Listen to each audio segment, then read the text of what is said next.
Setiap pagi, aku membuka pintu studio, bukan hanya untuk membakar kalori, tapi membakar sesuatu yang jauh lebih besar dari itu. Di cermin itu, kulihat tubuhku, bukan lagi milik seorang istri, tapi milik seorang wanita yang sedang menimbulkan bahaya. Lalu dia datang lebih muda, lebih pembohong, dan pandangannya menyentuhku sebelum tanganku sempat menjamah. Setiap langkah dalam irama, setiap putaran pinggul bukan sekadar koreografi, tapi sebuah undangan. Saat kulit hampir menyentuh, dunia luar lenyap. Yang tersisa hanya aroma tubuh dan bunyi nafas yang tak bisa lagi dibohongi. Yang tak pernah kami tahu, seseorang sedang menonton, dan rahasia kami sudah mulai direkam. Aku tahu ini salah, tapi di dalam salah itu, aku merasa hidup untuk pertama kalinya. Halo, para sahabat. Sebelum melanjutkan alur cerita yang mengupas tentang perselingkuhan, cinta sesaat, cinta semalam, ataukah pengalaman para pelaku cinta kilat ini, mohon berikan subscribe, like, dan komentar agar kami termotivasi untuk membuat cerita romantis yang lebih panas sekaligus memabukkan. Dan, selamat menonton cerita cinta yang panas ini. Keringat mengalir pelan di tengkuku, membasahi rambut yang terikat rapi. Suara musik Latin berdentum dari speaker, menghentak dinding-dinding kaca yang memantulkan bayangan kami. 20 wanita dan pria mengikuti gerakanku dalam sesi Zumba pagi. Aku, Linawati Mahendra, 38 tahun, masih cukup lentur untuk membentuk gelombang sensual di pinggul dan dada, membakar kalori dan, entah mengapa, kadang juga membakar pandangan mata para peserta. Tapi aku tak pernah peduli. Sampai suatu pagi di bulan Mei, ia datang. Aldino Gunawan, namanya. Pemuda 23 tahun, kulit sawo matang, tubuh seperti pahatan klasik, dan senyum. Oh, senyum itu. Ada sesuatu di matanya yang teduh, seperti danau tenang yang menyimpan pusaran di dasarnya. Hari itu ia berdiri di baris ketiga. Tak terlalu depan, tak terlalu belakang. Tapi entah bagaimana, setiap aku bergerak, matanya seperti mengikutiku. Tatapannya tak vulgar, tapi menelanjangi jiwa. Aku berusaha tetap fokus, tapi tiap kali mata kami bersirobok, tubuhku seperti bergetar tak pada tempatnya. Setelah sesi usai, ia menghampiriku sambil menyeka peluh di dahinya. Gerakannya sangat mengalir. Saya hampir lupa kalau ini senam. Katanya, sopan. Tapi ada sesuatu di intonasinya yang membuat napasku sedikit tercekat. Terima kasih Mas Aldino. Jawabku. Anda cepat menyesuaikan diri untuk pemula. Ia tersenyum. Boleh saya ikut kelas privat Mbak Lina? Kelas privat. Kata-kata itu seperti genta kecil berdentang dalam kepalaku. Selama ini hanya ibu-ibu pengusaha atau manajer kantoran yang minta kelas privat, dan selalu aku tolak. Tapi kali ini, entah kenapa, aku mengangguk. Bisa. Kamis pagi. Studio kecil jam 7. Aku tak tahu saat itu aku sedang membuka pintu pada sesuatu yang tak pernah kubayangkan sebelumnya. Tapi denyut di dada dan lembutnya tatapan itu telah melumpuhkan nalar. Studio kecil di pojok gedung gym kami dilapisi cermin di 3 sisi. Lantai kayu yang sudah aus oleh hentakan langkah, lampu remang, dan aroma lavender dari diffuser selalu menenangkan. Tapi pagi itu, saat aku membuka pintu dan melihat Aldino sudah berdiri menunggu, aku tahu ini bukan sesi biasa.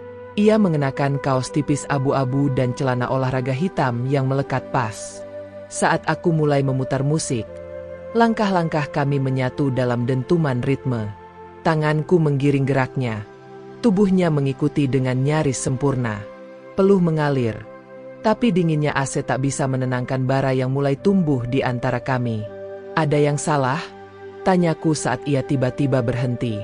Tidak, katanya pelan. Tapi saya tak yakin ini hanya soal gerakan lagi.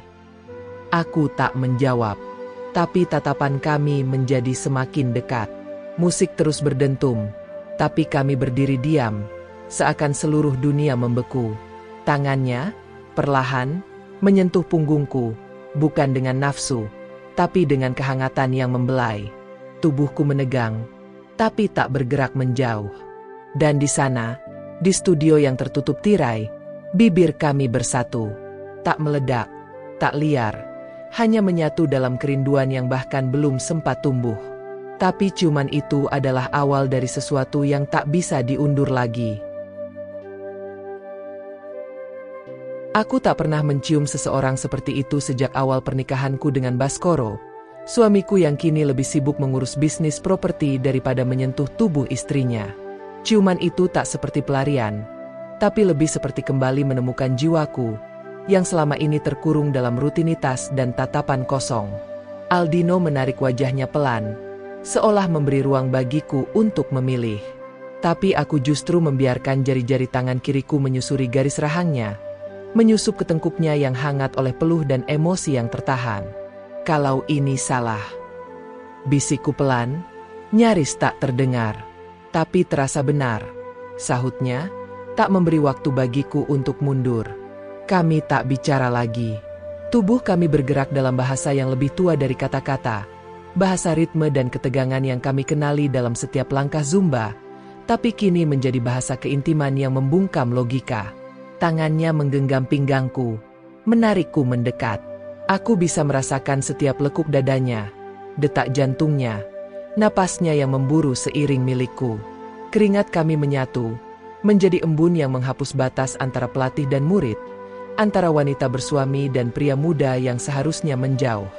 Lantai kayu itu menjadi panggung bagi gerakan-gerakan lambat, yang tak lagi diajarkan dalam kelas. Aku mengangkat kedua lenganku ke atas, bukan lagi untuk memulai koreografi, tapi untuk memberi ruang pada dirinya, pada keinginannya, dan pada diriku sendiri yang lama terkubur. Tatapannya dalam. Tak ada nafsu yang liar di sana, tapi ada kelaparan yang manis. Kelaparan untuk menyentuhku seperti seorang pemuda menyentuh kekasih, yang dirindukan dalam mimpi-mimpi yang belum sempat dikatakan. Ketika tubuhku bersandar di cermin dingin studio, aku tahu ini bukan sekadar pelanggaran. Ini adalah letupan. Seperti lagu Zumba yang tiba-tiba berhenti lalu diganti irama lambat, kami pun melambat, hanya untuk tenggelam lebih dalam kedalaman desir rasa. Ia menatapku sejenak, lalu meletakkan keningnya di bahuku. Suara napasnya panas, berat, dan jujur. "Kenapa baru sekarang?" tanyanya. Aku tak tahu jawabannya. Atau mungkin, aku tahu, tapi terlalu takut untuk mengakuinya. Maka ku peluk dia, erat, menjadikan keheningan sebagai jawaban paling jujur. Di luar, Surabaya mulai bising. Tapi di dalam studio tertutup itu, hanya ada kami, dan rahasia yang baru saja dilahirkan. Sejak pagi itu, aku berjalan seperti di atas benang tipis. Di luar aku tetap Linawati Mahendra, instruktur yang ramah, istri dari pengusaha sukses, ibu dari 2 anak yang sedang bersekolah di luar negeri. Tapi di dalam, aku menjadi sesuatu yang lain. Seorang perempuan yang kembali menemukan getaran, bukan dari kata, tapi dari tatapan diam dan peluh di antara gerakan. Aldino tak pernah meminta lebih. Ia tak pernah menuntut. Tapi justru sikapnya yang tenang itulah yang menyeretku lebih dalam. Setiap Kamis pagi kami bertemu. Selalu di studio kecil itu. Selalu dengan alasan kelas privat. Tapi gerakan kami semakin tak teknis. Semakin menjadi koreografi perasaan, yang terselip dalam rengkuh dan napas tercekat. Hari itu kami duduk berdua setelah sesi selesai. Musik telah berhenti, tapi detak jantung kami masih berdebur seperti belum mau tenang. Ia menyentuh lututku, lalu menggenggamnya pelan. "Aku tak ingin merusak hidupmu, Mbak Lina," katanya, dengan suara lirihnya yang menembus lapisan diriku yang selama ini beku. Aku tersenyum pahit. "Kamu tidak merusak apapun. Justru kamu menghidupkanku." Di rumah, Baskoro tetap seperti biasa. Pulang larut, mengobrol seadanya, lalu tenggelam dalam gadget dan laporan proyek. Tak ada yang berubah secara fisik, Tapi aku tahu, hatiku mulai menyimpang dari orbitnya. Dan anehnya, aku tak menyesal. Malam-malamku menjadi penuh lamunan. Kadang aku duduk di balkon rumah sambil menyeruput teh, membayangkan tangan Aldino menyusup ke rambutku, membisikkan sesuatu yang tak pernah kuingat kata-katanya, tapi kuingat bagaimana rasanya, yang dalam, halus, dan membekas seperti jejak di pasir basah. Suatu malam, aku memandangi bayangan diriku sendiri di cermin kamar tidur. Usia 38 bukan usia muda. Tapi entah mengapa, sejak bersama Aldino, kulitku terasa lebih hangat, sorot mataku lebih hidup. Seperti tubuhku tahu bahwa ia kembali berarti, bukan hanya sebagai ibu atau istri, tapi sebagai perempuan. Di studio kecil itu, kami tak pernah menyebut nama satu sama lain terlalu sering. Mungkin karena menyebut nama akan membuat semuanya terlalu nyata. Tapi ketika ia memelukku dari belakang dan membisik, "Aku tak bisa lagi menjauh darimu." Aku tahu, sesungguhnya dia pun tersesat bersamaku. Dan kami pun biarkan diri kami tersesat. Lagi. Dan lagi. Tanpa petunjuk arah. Hanya mengikuti aroma kulit, suhu tubuh, dan getar kecil di ujung jari. Di luar studio, kota Surabaya terus bergerak. Tapi di ruang itu, waktu membeku. Bersama kami, dan rahasia yang makin dalam tertanam. Aku pikir kami pandai menyembunyikannya. Kami tak pernah bersentuhan di luar studio. Tak ada pesan di luar jam latihan. Tak ada foto. Tak ada panggilan. Hanya ruang kedap suara dan detak jantung yang jadi saksi. Tapi rupanya, kami terlalu percaya pada sepi. Pagi itu aku datang lebih awal. Studio masih gelap. Tirainya belum dibuka. Tapi ada sesuatu yang aneh. Di pojok ruangan, di balik rak speaker yang jarang tersentuh, mataku menangkap siluet kecil, sebuah kamera kecil mungil, tersembunyi di antara pot tanaman plastik yang sudah lama jadi ornamen mati. Jantungku seperti berhenti berdetak. Tanganku bergetar ketika kuangkat benda itu. Mungil, hitam, dan tampak aktif. Siapa yang meletakkannya? Sejak kapan? Apakah rekaman-rekaman kami selama ini disimpan? Aku terduduk di lantai kayu, memandangi alat itu seperti menatap bom waktu. Untuk pertama kalinya sejak semua ini dimulai, rasa takut menghantam dadaku. Aldino datang tak lama setelah itu. Melihat wajahku yang pucat, ia langsung tahu ada sesuatu. Aku tak perlu bicara. Aku hanya menunjuk kamera itu dengan gemetar. Ia mengumpat pelan, lalu berjongkok di sebelahku. Ini kamera keamanan? Tapi, ini bukan dari manajemen game. Aku menggeleng. Aku tahu semua posisi CCTV resmi. Ini bukan salah satunya. Kami saling berpandangan. Kini tak ada lagi desir-desir rahasia. Hanya ada kesadaran pahit. Kami bukan lagi satu-satunya saksi dari cerita kami. Kalau rekaman ini jatuh ke tangan orang yang salah. Suaraku tercekat. Aku tak sanggup membayangkan namaku, wajahku, tubuhku, terpampang di layar orang lain. Menjadi bahan bisik-bisik. Menjadi kehancuranku. Aldino menggenggam tanganku. Kita cari tahu siapa yang pasang alat ini. Dan kita pastikan, tidak ada satupun rekaman yang bertahan. Keringat dingin mulai merembes dari pelipis. Bukan karena gerakan Zumba. Bukan karena desir asmara, tapi karena ada sesuatu yang lebih panas dari tubuh kami, ancaman. Sejak saat itu, kami tak lagi menari untuk cinta. Kami menari dalam bayang-bayang lensa, berusaha membaca jejak siapa yang telah mengintip kami dari balik daun plastik. Dan kota Surabaya, yang begitu sibuk, kini seolah ikut mengintai. Dalam suara klakson, dalam bayang kaca, dalam bisikan udara, semuanya terasa seperti mata yang tak tidur. Sejak kamera itu kutemukan, langkahku terasa dibayangi oleh tatapan tak kasat mata. Bahkan ketika menyusuri koridor game menuju ruang instruktur, aku merasa setiap sudut memperhatikanku. Cermin besar, rak handuk, bahkan dispenser air. Aldino dan aku sepakat untuk bertindak hati-hati. Kami menyimpan kamera itu di loker pribadiku, menyelimutinya dengan handuk agar tak mudah ditemukan orang lain. Tapi diam-diam aku mulai memeriksa setiap pertemuan dengan kecurigaan. Siapa yang memasangnya?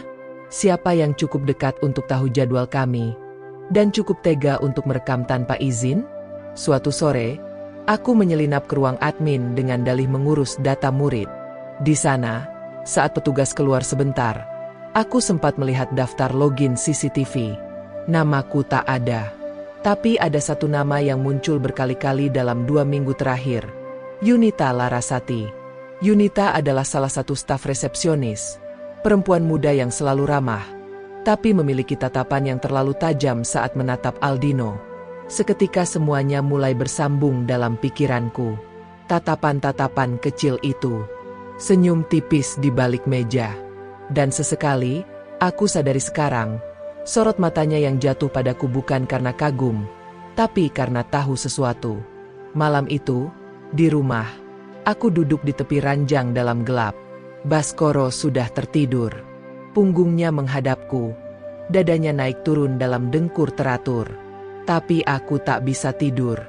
Kepalaku dipenuhi bayangan wajah Yunita, kamera mungil itu, dan kemungkinan mengerikan. Seseorang menyimpan fragmen rahasia kami, entah untuk apa. Keesokan harinya, aku bertemu Aldino di parkiran basement.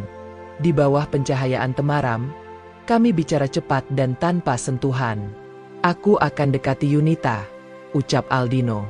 Aku pura-pura tak tahu apa-apa. Mungkin dia akan bicara, atau menyimpan sesuatu yang bisa kita ambil. Aku mengangguk pelan. Jantungku berdetak tak beraturan, bukan karena cinta, tapi karena teror. Kami bukan lagi 2 orang yang terlibat dalam permainan rahasia. Kini kami adalah 2 orang yang sedang mencoba bertahan, melindungi sisa-sisa harga diri dari ancaman yang bisa saja meledak kapanpun. Dan aku tahu, sejak hari itu, rahasia kami tak lagi hanya milik kami. Ada pihak ketiga yang menyimpannya. Dan mungkin, ada harga yang harus kami bayar untuk setiap tetes keringat, dan bisikan lirih yang pernah kami bagi di ruang senam itu. Aku melihatnya dari balik cermin studio. Yunita, berdiri dengan clipboard, seolah sedang mencatat kehadiran anggota. Tapi tangannya tak pernah benar-benar menulis. Matanya tajam, penuh tanya yang disimpan rapi di balik lensa kacamata. Aldino mulai memainkan peran yang kami sepakati. Ia mengatur waktu untuk datang lebih awal, pura-pura menanyakan jadwal, lalu mengajaknya mengobrol ringan di meja resepsionis. Aku mengamati dari kejauhan. Pandai juga anak itu bersandiwara. Senyumnya luwes, gesturnya alami, seolah memang tak terjadi apa-apa di antara kami. Beberapa hari berlalu tanpa kejutan. Tapi pada hari Jumat sore, setelah kelas selesai, Aldino menyelipkan catatan kecil ke dalam tasku saat semua peserta sudah pulang. Studio 3, jam 9 malam. Dia akan datang. Tubuhku mendadak dingin. Kupandangi angka-angka di jam tangan, seperti sedang membaca hitungan mundur ke sesuatu yang tak pasti. Jam 9 malam, gym sudah sepi. Hanya petugas cleaning service yang berlalu lalang. Studio 3 biasanya digunakan untuk latihan privat, gelap dan tak berpenghuni. Saat aku masuk, aku menemukan Aldino duduk bersandar di dinding kaca, menatapku penuh tanya. Dia akan datang sebentar lagi, katanya pelan. Tapi sebelum itu, kamu harus tahu, dia tidak sekadar resepsionis. Aku mendekat. Apa maksudmu? Aldino menyerahkan sebuah ponsel ke tanganku. Di layar, ada rekaman video. Wajah Yunita terlihat samar, sedang berbicara dengan seseorang melalui video call. Aku sudah punya 4 rekaman. Tapi kalau kalian mau semua file itu hilang, kalian harus bayar. Tulang punggungku seperti ditarik ke bawah. Aku nyaris terjatuh. Dia memeras kita. Suaraku pelan. Aldino mengangguk. Dan dia bilang, kalau kita menolak, filenya akan dikirim ke email seseorang bernama Baskoro Suryadi. Dunia mendadak senyap. Aku memejamkan mata, Dan seketika terasa seolah suara musik Zumba yang biasa menghentak di dalam studio itu menjadi gema yang menghantam hatiku sendiri. Kami menunggu dalam diam. Pukul 21.07. Pintu studio terbuka perlahan. Dan di baliknya berdiri Yunita, dengan senyum manis dan mata penuh kuasa. Di tangannya, bukan clipboard, tapi flash disk kecil yang bergoyang-goyang ringan seperti godaan maut. "Aku hanya ingin sedikit keadilan," katanya, seolah sedang menawarkan sesuatu yang tak bisa kutolak. "Dan kalian berdua telah menari terlalu lama di luar irama." Aku menatapnya. Tubuhku berdiri tegak, tapi jiwaku nyaris rebah. Kata-kata Yunita menusuk seperti paku dingin yang ditanam di kulitku satu persatu. Di sampingku, Aldino juga tampak kaku, entah karena marah, takut, atau rasa bersalah. "Berapa yang kamu mau?" tanyaku akhirnya. Suaraku nyaris tak terdengar, seperti desah napas usai menahan tangis. Yunita tertawa kecil. "Aku tidak bicara tentang uang, Bu Linawati." Ia melangkah pelan, seperti sedang memimpin dansa dalam ruangan tanpa musik. "Saya hanya ingin bagian saya." Keningku mengerut. "Bagian?" Ia mendekat, dan baru kali ini aku sadar, ada luka kecil di balik senyumnya. Luka yang tak bersuara, tapi menuntut perhatian. "Saya sudah lama bekerja di tempat ini. Selalu jadi bayangan. Selalu melihat dari balik meja. Kalian semua menari, berkeringat, tertawa, sedangkan saya hanya jadi penonton." Aldino menyela. Suaranya tegas. "Kalau kamu mau posisi, kamu tinggal bilang ke manajer." Tapi Yunita menoleh padanya, lalu menatapku lagi. "Bukan posisi. Saya ingin pengalaman. Saya ingin tahu apa rasanya menjadi pusat perhatian. Menjadi orang yang kalian berdua lihat, bukan hanya sesama anggota staf." Malam itu terasa semakin gila. Tapi lebih dari itu, terasa semakin sunyi. Yunita duduk di lantai studio, menyilangkan kaki, dan menyodorkan flash disk di antara kami. Anggap ini sebagai pertukaran. 1 malam. Bertiga. Setelah itu, file ini lenyap, dan kalian bebas kembali menari. Keringat dingin mengalir dari pelipisku. Mulutku ingin menolak, ingin marah, ingin pergi. Tapi pikiranku terjebak dalam labirin ketakutan. Pada wajah suamiku, pada nama baik yang bisa hancur, pada anakku yang belum tahu apa-apa. Aldino menatapku. Kami saling membaca dalam diam. Dan untuk pertama kalinya, malam itu, bukan aku yang memimpin gerakan. Bukan musik yang menuntun langkahku. Tapi rasa bersalah, dan rasa takut yang menari di dada, memaksaku melangkah tanpa tahu irama apa yang sedang dimainkan semesta. Pagi harinya, aku bangun lebih awal dari biasanya. Matahari belum sepenuhnya muncul, namun ruang kamarku sudah terasa terlalu terang, terlalu jujur. Baskoro masih tertidur di sampingku. Dadanya naik turun dalam ketenangan yang membuatku ingin menangis. Aku berjalan ke kamar mandi, menyalakan shower tanpa menunggu air menjadi hangat. Butiran air seperti menampar kulitku, mencoba menghapus bayang-bayang semalam. Tapi tubuh manusia tak punya tombol delete. Ia hanya menyimpan lebih dalam. Di studio, aku kembali menjalankan peran. Instruktur yang ceria, pemimpin kelas yang luwes. Tapi setiap tepuk tangan yang menandai akhir sesi, setiap sorakan anggota yang berkata, "Lagi, Bu Lina," terasa seperti gema dari ruangan kosong dalam hatiku.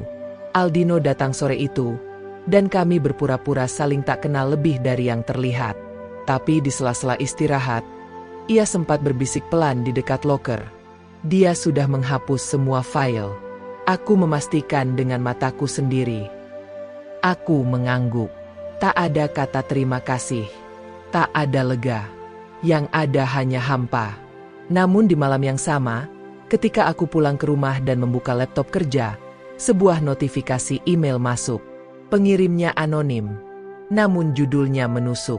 Satu gerakan yang terlalu jauh. Episode selanjutnya menunggu. Tanganku gemetar. Kubuka email itu, dan yang kulihat bukan video, bukan foto, tapi kalimat pendek yang tak kalah menggetarkan. Kau pikir itu sebuah babak akhir? Terkadang, tubuh yang menari terlalu jauh, akan menari sampai jatuh. Dadaku sesak. Aku tahu, ini bukan sekadar ancaman. Ini adalah panggung yang belum selesai. Dan, seseorang masih mengatur lampu sorot.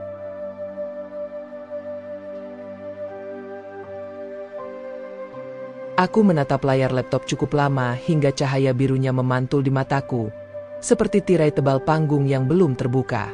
Suara-suara di luar kamar, Baskoro yang memanggil anakku, suara sendok beradu dengan piring, terasa begitu nyata namun begitu jauh dari duniaku saat ini. Terlalu banyak yang telah kulangkahi. Terlalu banyak nada yang kupaksakan masuk ke dalam tarian hidupku. Dan kini, bukan hanya langkahku yang kacau. Hati ini pun kehilangan tempo. Hari berikutnya aku kembali ke studio. Mengajar, tersenyum, menyeka keringat dengan handuk, dan menegur Aldino seolah kami tak pernah berbagi malam dalam irama yang dilarang. Tapi aku tahu, ia juga menyadari, akhir ini tak akan indah. Sore itu aku memanggil Yunita ke ruangan admin. Ia masuk dengan langkah ringan, namun matanya tak menyimpan cahaya seperti dulu. Ia tahu, aku tak akan diam. Sudah cukup Yunita. Hapus semuanya. Sekarang juga, kataku dengan suara datar. Ia tersenyum tipis. Sudah kuhapus Bu. Tapi saya bukan satu-satunya yang melihatnya. Kepalaku menegang. Siapa lagi? Yunita berdiri, mendekatkan wajahnya ke arahku dan berbisik. Baskoro. Dunia runtuh tanpa suara. Aku pulang dengan langkah kosong, seperti penari yang kehilangan musiknya. Malam itu Baskoro tidak menegurku, tidak bertanya, tidak juga memeluk. Ia hanya duduk di ruang kerja, menatap layar laptopnya, dan menutupnya pelan saat aku lewat. Beberapa hari berlalu tanpa kalimat panjang. Hanya kesunyian yang lebih nyaring dari suara musik zumba manapun. Lalu pagi itu, di meja makan, ia bicara. Aku tahu semuanya Lin. Tapi aku juga tahu, manusia bisa salah. Yang tidak bisa dimaafkan adalah kebohongan yang terus-menerus. Aku menunduk. Air mataku menetes ke atas nasi yang tak tersentuh. Aku akan pergi ke Jakarta sementara. Bawa anak kita liburan dulu ke rumah ibumu di Malang. Aku butuh waktu. Aku hanya mengangguk. Tak ada pembelaan, tak ada pertanyaan. Hanya dada yang menahan gemuruh rasa bersalah. Dan ketika mobilnya meluncur keluar dari garasi, aku berdiri di depan cermin studio, sendiri. Kutatap bayanganku. Tak lagi sekencang dulu. Tak lagi semuda dulu. Tapi ia masih bisa menari. Dan mungkin, suatu hari, bukan karena ingin menyembunyikan luka, tapi karena ingin menyembuhkan diri. Dan akhirnya, kututup pintu studio. Menyisakan irama dalam dada, bukan untuk ditunjukkan, tapi untuk dikenang. Tamat.